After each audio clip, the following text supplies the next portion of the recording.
Let's start with the first qualifier. जैसे हमने expect किया था कि यार थोड़ा एक क्लोज मैच होगा, दोनों टीम्स बहुत डिजर्विंग है एंड बहुत ही नेक टू नेक 51-49 कुछ होगा scene.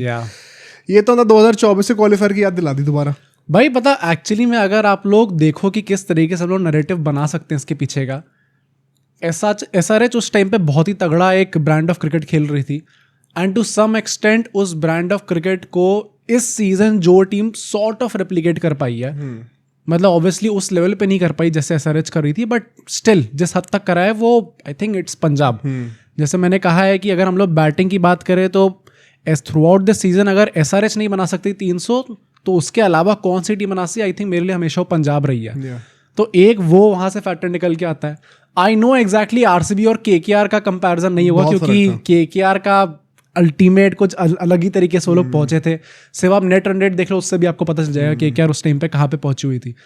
But I think Punjab का नैरेटिव बन रहा है एंड जिस तरीके से ये लोग क्वालिफायर 1 हारे हैं, कहीं ऐसा ना हो, क्योंकि ऐसा होता है कि क्वालिफायर 1 की जो 2 टीम्स होती है वही फाइनल में भी दिखती हैं, ऐसा ना हो कि ये चीज़ फाइनल में भी रेप्लिकेट हो जाए. मतलब बहुत ज़्यादा हो सकती है. अगर कोई टीम पहले फाइनल पहुंच रही है तो I think they are the favourites to win the IPL also. और वही 9 साल के बाद फाइनली एक टीम में तो 11 साल के बाद पहुंचती है, एक 9 साल के बाद पहुंचती है, एवरेज 10 साल का निकला है. तो this is nothing short of a historic night. And कैसे हुआ एग्जैक्टली सीक्वेंस ऑफ इवेंट्स को अगर एकदम ब्रेक डाउन करने का ट्राई करते हैं, बहुत ज़्यादा कुछ इसमें है नहीं ब्रेक डाउन करने को, बिकॉज 25-26 ओवर का तो मैच है पूरा. बट स्टिल मतलब there are lot of talking points specially for Punjab, because एक क्लिनिकल परफॉर्मेंस थी, कंप्लीट परफॉर्मेंस थी, आप RCB से कहोगे तो. बट पंजाब के लिए भाई मतलब वेकअप कॉल भी क्या ही कहो, थोड़ा लेट हो गया वेकअप कॉल के लिए. थोड़ा सा एक शॉकिंग नाइट थी ये, टू से द लीस्ट. ड्राइश पिच थी थोड़ी सी. अच्छा, पिच बहुत पेक्यूलियर थी यहाँ पे. पिच रिपोर्ट के अकॉर्डिंग भी पिच थोड़ी ड्राई थी एंड क्रैक्स क्लियरली विजिबल थे, बट ऊपर घास बिछा रखी थी अच्छे से, विच मेंट कि थोड़ा सा आपको पेसर्स को असिस्टेंस मिलेगा. जो थोड़ा ड्राई इफेक्ट है वो नलिफाई हो जाएगा. रिगार्डलेस वहाँ पे कुछ पैचेस थे जहाँ पे अंदर के जो क्रैक्स थे वो थोड़े लूज थे, तो उसके चलते हुए it's not a rock hard surface, कहीं ना कहीं से बॉल थोड़ी फंसनी नेचुरल होगी. बट हम लोग को जो इवेंचुअली गेम में देखने को मिला है वो तो लग रहा था कि स्पिनर्स का तो कोई रोल लग ही नहीं आता. इनफैक्ट इफ एनीथिंग पेसर्स को ज़्यादा असिस्टेंस मिल रही थी घास के चलते हुए. मिल रही थी. ऑल्दो RCB के स्पिनर्स ने भी आज जो जादू दिखाया है वो that is a lot to do with the release of the hand कि हाथ सब क्या डिलीवरी गूगली का फेंक रहे हो, लेग स्पिन का फेंक रहे हो, and the mistakes of the batter. मतलब इंडिविजुअल क्वालिटी में बहुत ज्यादा मतलब है सब. पिच का मैं नहीं कहूंगा कि पिच से आपने बीट कर दिया कुछ. पंजाब किंग्स के बैटर ने खुद ही करा है जो करा है. और ऑफ कोर्स जो गूगली ऑन पॉइंट डाली है सुरेश शर्मा ने इतनी सारी, उसका भी क्रेडिट जाएगा. बट पिच का मुझे लगता नहीं इसमें इतना रोल था. इफ एनीथिंग आप अगर पेसर्स को देखोगे जिस तरीके से एक्स्ट्रा बाउंस मिल रहा था, शायद घास के इफेक्ट से वो थोड़ी चीज आपको ज्यादा दिख रही हो. And it should have been an easier wicket to bat on. ये पंजाब ने जो करके दिखाया है does not replicate what the pitch truly stood for. In fact RCB ने ऑलमोस्ट 10 रन पर ओवर के रन रेट से खत्म कर दिया. अल्टीमेटली 10 ओवर में खत्म कर दिया उन्होंने. बट अगर हम लोग चेंजेस की बात करें, hazel God was back for RCB and वो आए थे अपने नुआंत हुसारा की जगह पे, who did not do much wrong, but obviously Hazlewood ने आते ही मैच में दिखा दिया क्या क्वालिटी वो लेके आते हैं. एंड ओमरजाई आ गए थे फॉर मार्को यानसन, जिसके ये पंजाब का लाइनअप आई थिंक थोड़ा सा कंट्रोवर्शियल था एंड काफी लोग की इस पे काफी ओपिनियंस थे, जो कि हमने प्रीव्यू में बात भी करी थी. अगर आप श्रेयस अय्यर के माइंडसेट से देखो, जो एक विनिंग टीम मतलब डिफेंडिंग चैंपियंस हैं, उन्होंने क्या टेम्पलेट सेट करा था KKR में, एंड इस सीजन काफ़ी लेट तक भी पंजाब में हमें 9 बैटर्स दिख रहे थे, तो वो 8 तो ऑब्वियसली रखना चाहते हैं. ये हमने प्रीव्यू में भी डिस्कस करा था कि इस रीजन से शायद आप देखोगे कि ओमरजाई खेलेंगे. हाउएवर इसका मतलब ये था ही कि इनकी बॉलिंग काफ़ी वीक हो जाती है, वो अल्टीमेटली इम्पैक्ट करके चलते बहुत ही वीक हो गई. हाँ वही, क्योंकि मुशीर आ गए थे तो विजय कुमार विशक भी नहीं आ पाए गेम के अंदर, तो उसके चलते हुए सिर्फ बेसिकली 3 प्रॉपर बॉलर्स थे आपके पास, हरप्रीत बरार, अर्शदीप सिंह और काइली जेमिसन. बाकी 2 स्टॉइनिस और उमरजाई वो ऑलराउंडर्स थे. हाँ, और मुशीर खान से आपने बॉलिंग करा दी भाई आज. मतलब वो भी ऐसे बॉलिंग तो करते हैं पर मतलब ये ना कहने को ऑन पेपर 6-7 बॉलर्स हैं आपके पास, लेकिन 4 ओवर फेंकने लायक बॉलर्स कितने हैं? वो 3 ही थे सिर्फ. तो वहां पे बॉलिंग बहुत डिप्लीट हो जा रही है इनकी यानसन के जाने से. मतलब काफी लोग ऐसा सोच रहे थे ना कि आपने चलो स्कोर कम बना दिया 100 के आसपास का, ये डिट्टो सेम चीज आपने इसी ग्राउंड पे अगेंस्ट KKR डिफेंड करा था. बट उस टाइम पे चहल भी थे जिनका उस दिन भाई बहुत ही अच्छा दिन गया था. आपका बॉलिंग लाइनअप उस टाइम पे इससे कंपैरेटिवली बहुत ज्यादा बेटर था. आज तो आपके चाह के भी बॉलर्स ही वैसे नहीं थे कि आप खत्म भी कर पाते. वो दैट इज RCB इजीली जीत भी गई. मतलब बॉलिंग में तो मैं कुछ कहूंगा ही नहीं पंजाब को. वो उनके बैटर्स ने इतना रिस्पेक्टफुल टोटली नहीं दिया कि बॉलर्स फाइट कर पाए. एंड ऑफ कोर्स टॉस जीत के आरसीबी ने चेस करने का डिसीजन लिया, वो भी आई थिंक बहुत क्रूशियल डिसीजन था.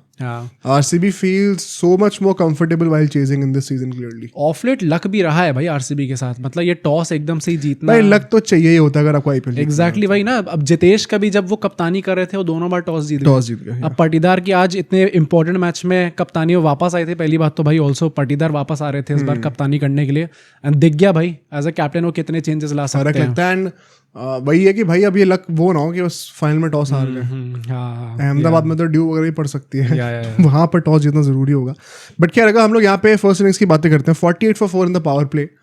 इनिशियल साइंस हमें दिख गए थे कि एक बहुत मेजर कोलैप्स हो सकता है, बट क्या सीन है ना कि ये चीज़ पहले भी हो चुकी है पंजाब के साथ. सीएसके वाला अगर आपको मैच याद हो, उसमें जैसे प्रियांश ने 100 मारी थी, वहां पर भी बहुत बड़ा कैरेक्टरिस्टिक ट्रेट ये रहा था पंजाब की बैटिंग का कि they are consistently losing wickets.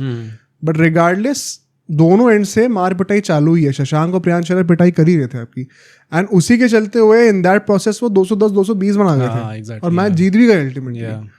तो ऐसा नहीं है जैसे आज मैं देख रहा था, राइटफुली सो, कई लोग क्रिटिसाइज कर रहे थे बैटिंग अप्रोच को. हाँ, people in a community as well as commentators in the game, कि अब क्या ये रैश शॉट्स खेलने की जरूरत थी जब आपको पता विकेट्स गिर रहे हैं. Will point it out also, but I also get why they would want to do it, क्योंकि पूरे साल चलता हुआ आ रही चीज़ काम करते हुए आ रही है, तो why would you want to change that. और ये चीज़ हमने एसआरएच से भी देखी है, जब वो पिछले साल काम कर रहे थे, इस साल वो इनिशियली ट्राई कर रहे थे. पंजाब के लिए इस साल काम करे, वो टॉप करें टेबल को, तो क्यों नहीं वो कंटिन्यू करेंगे. काफ़ी लोग ना, एक तो जो काफ़ी लोग का मैंने ये आर्ग्यूमेंट सुना है कि वो कह रहे हैं कि this is not just another league game, and ये लीग स्टेज का गेम नहीं था, ये प्ले ऑफ का गेम था, आपको अलग तरीके से खेलना होता है. I kind of disagree on that, क्योंकि जो चीज़ आपके लिए काम करती आई है, ये स्ट्रेंथ तो पंजाब की. That is why there is a reason why started the podcast with saying कि यार इनको एसआरएच से मैं लास्ट सीजन की कंपेयर कर रहा हूँ, क्योंकि बैटिंग वैसी टाइप की रही है. सारे coming into this game preview में हमने क्या बात करी थी भाई, कि Punjab is probably the only team जिनके सारे बैटर्स फॉर्म में इस टाइम पे. तो एक वैसे टाइप की टीम, चलो अगर आप 4 विकेट खो भी दिया अपने पार्लर में, ऑल्दो बहुत ही गंदी स्टार्ट है ये, उसके बाद भी you would kind of back yourself कि अच्छा हम तब भी चलते रहेंगे एंड कुछ ना कुछ करके हम पहुंच ही जाएंगे, क्योंकि वो टेम्पलेट आपने प्रूव कर रखा है. वो ऐसा भी नहीं कि पहली बार हो रहा है. बट आई स्टिल गेट, मतलब ये चीज भी हो सकती है with more skill. Blind rash shots खेलने का भी सेंस नहीं होता. तो let's try to break that down. जैसे प्रियांश आर्या पहले आउट होते हैं. अब प्रियांश आर्या का ये है, देखो लोगों ने बहुत तारीफ करी है, and I think of course मतलब emerging player of the year जो भी होता है वो भी मिल सकता है उनको. मैं कोई बिलिटिल नहीं करना चाहता कुछ भी बोलकर इस चीज़ को. I think what he has done in his first season is nothing short of प्रेजवर्दी. But मैं ये भी कहूँगा एट द सेम टाइम कि ये चीज़ भी बहुत क्लियरली दिखती है कि जो बैटिंग मोल्ड है for guys like Priyansh Arya या फिर वैभव सूर्यवंशी, जितने भी नए लोग आ रहे हैं, मोस्टली इनका बैटिंग मोल्ड बहुत क्लियरली T20 के लिए सेट दिखता है. एग्जैक्टली. मतलब डोंट एक्सपेक्ट कि टेक्निकली बहुत साउंड अभी आप हो गए. नॉट सेइंग वंस अगेन कि ये हो नहीं जाएंगे, पहला ही साल है. आज से 4-5 साल बाद before they hit 30 also they will be, I am sure, मतलब 3 फॉर्मेट के जो टेक्निक और स्किल से चाहिए होता है वो आ ही जाएगा. अभी बहुत रॉ प्लेयर्स हैं ये. बट जैसे ये कहते हैं ना कि बहुत मोस्ट इम्प्रेसिव प्लेयर और ऐसा वैसे, मतलब बहुत क्लियर कट फ्लॉज भी हैं टेक्नोलॉजी का, टेक्निक में. जैसे आज भी अगर देखो, जब वो ड्राइव करने जा रहे थे, playing away from the body, चलो that's not an issue because T20 में चलता है, आर्म्स फ्रीज करने पड़ते हैं कई बार, नीज बेंट नहीं होते इतने, उसके चलते हुए बॉडी का वेट ट्रांसफर नहीं होता, अगेन बॉल हवा में रह जाती है. तो ये सब वो टेक्निकलिटीज हैं जो कि रेड बॉल के अगेंस्ट नहीं चलेगा. या फिर एक लंबे गेम में अगर कुछ सर्वाइव करना होगा आफ्टर द पावर प्ले, तो उसमें इश्यूज आएंगे आपको. प्लस प्रियांश आर्या का अगर हम लोग पूरा सीजन देखें तो उससे भी आप शायद ये जजमेंट निकाल सकते हो कि वो हर गेम में या तो हिट रहे हैं या मिस रहे हैं. मतलब either he hit out, and hit out तो ऐसे करेंगे कि वो सेंचुरी मार के आएंगे अल्टीमेटली, या तो फिर मतलब इतनी तगड़ी स्पीड से मारेंगे कि आपका अच्छा खासा ओपनर वाला काम वो करके जाएंगे. But I don't think I have seen an innings from Priyansh Arya जिसमें वो प्रॉपर, जहाँ पे टीम थोड़ी फंसी हुई होगी, उसके बाद वो थोड़ा स्टीयर करेंगे. जैसे फॉर एग्जाम्पल जो पिछले 2 मैचेस स्काई करते आ रहे हैं. नहीं मतलब मुंबई के अगेंस्ट उन्होंने करा ना, अच्छा 62 बनाया out of how many balls, 40 कुछ मेरे ख्याल से बोल दी पिछले मैच. चलो मुंबई की तरफ से एक इनिंग्स आ गई है, but in general overall the season I don't think मैंने वैसे टाइप की इनिंग्स उससे देखी है कि, एंड ये this is kind of unfair to expect, क्योंकि ये ऐसे टाइप की मैच्योरिटी के साथ हम लोग ये सब बातें करेंगे ना, लोगों का परसेप्शन एकदम से बनेगा कि अच्छा ये क्रिटिसाइज कर रहे हैं, बट एक्चुअली वो इंटेंशन है, इसलिए मैं बोलता नहीं हूँ ये सब. बट वो बहुत क्लियरली वो चीज़ें हैं, लिमिटेशंस टेक्निक में दिखती हैं. वैभव सूर्यवंशी का हमने ब्रेकडाउन करा ही था. वो ग्रिप कैसी है और बैकलिफ्ट कैसा है और वेट किस पैर पे रहता है, लेफ्ट या राइट पर. इवन प्रियांश आर्या के लिए भी मैं कर सकता हूँ वो चीज़, बट वही है कि अब वो चीज़ फिर लोगों का ना ऑब्जेक्टिव कुछ और ही बन जाएगा फिर। T20s में तो वैसे भी आई थिंक ऐसे टाइप की इनिंग्स मैच्योरिटी के साथ ही आती हैं। जब आप एक्सपीरियंस कर चुके होता है ना कि अच्छा abs and flows of the game कैसे चलते हैं T20s में, तभी आप वैसा टाइप की इनिंग्स निकाल पाते हो। बट वही है ना कि उस चीज़ को इम्प्लीमेंट करने के लिए भी जो टेक्निक चाहिए होती है वो भी इवॉल्व करनी पड़ेगी। अभी I don't think it is up to the mark. खैर उसके साथ साथ और अगर हम लोगों की बातें करें, सिमरन जिस तरीके से उन्होंने भुवनेश्वर कुमार को पहले 2 चौके मारे थे, एक तो स्टेप आउट करके बड़ा अच्छा चौका मारा था मिड ऑन के ऊपर से, then on third ball again आप स्टेप आउट कर रहे हो and Bhuvneshwar Kumar being the clever guy that he is, वो जो है ना वही ही रियलाइजेस कि वो बंदा अभी थोड़ा सा मूड में है अग्रेसिव जाने का, तो अपनी लाइन को पीछे खींचते हैं एंड द बॉल सीम का पोजीशन अगर आप देखोगे बॉल का तो फर्स्ट स्टेप की तरफ था, आउट स्विंग करने के लिए जा रहे थे वो, तो वो बॉल शेप आउट करती है वहीं पे वाइज ले जाती है। प्लस का अगर आप हेड पोजीशन में देखोगे his head was all over the place, still head नहीं था उनका। तो क्या जरूरत थी, अब वही वाली बात यहाँ से कॉन्वर्जेशन शुरू होगी कि क्या शॉट की जरूरत थी। नेक्स्ट गाय श्रेयस अय्यर हिमसेल्फ, इस आईपीएल में मैं इससे दूसरी बार ऐसा देख रहा हूँ। एक वो आर्चर के अगेंस्ट जो राजस्थान रॉयल्स के अगेंस्ट मैच था जिसमें उनको एक बाउंसर मारी थी, जिसमें थोड़ा वो हिचक गए थे, अगली बॉल पे वो बहुत ही अगली शॉट था, that was perhaps the ugliest shot of this IPL. वो फ्रंट लेग खोल के पता नहीं क्या स्लॉक करने जा रहे थे एंड बोल्ड हो जाते हैं। आज भी मतलब ब्लाइंड स्लॉक था एक तरीके से हेजलवुड के ऊपर वो, एंड हेजलवुड को ये हमने पूरा आईपीएल में बोला है कि जितना कैरी और बाउंस उनको मिल रहा है गुड लेंथ के टप्पे से भी, forget the back of the length, तो वो एक्स्ट्रा बाउंस उनको मिल रहा होता है, it is not easy to hit him down the ground. जब इतना बाउंस मिल रहा होता है आपको क्रॉस बैरेट शॉट्स मारने पड़ते हैं, तो उसमें वो जो स्लॉक करने जा रहे थे थोड़ा सा मुझे लगा कि क्या इररिस्पॉन्सिबिलिटी। आई थिंक श्रेयस अय्यर जब आउट हुए थे इंक्लूडिंग हिम, वहां से मुझे थोड़ा लगने लग गया था कि भाई ऑलरेडी आपका इस ग्राउंड पे कुछ खास रिकॉर्ड नहीं है। श्रेयस अय्यर हिमसेल्फ, पहली बात तो हेजलवुड के अगेंस्ट उनका बहुत ही गंदा रिकॉर्ड है, 2.75 की एवरेज है उनकी, एंड अगर इस ग्राउंड पे देखो तो एक बार भी उनसे रन नहीं है इस पूरे सीजन में भी, एंड प्लस इसी ग्राउंड पे आरसीबी ने हराया भी था उनको।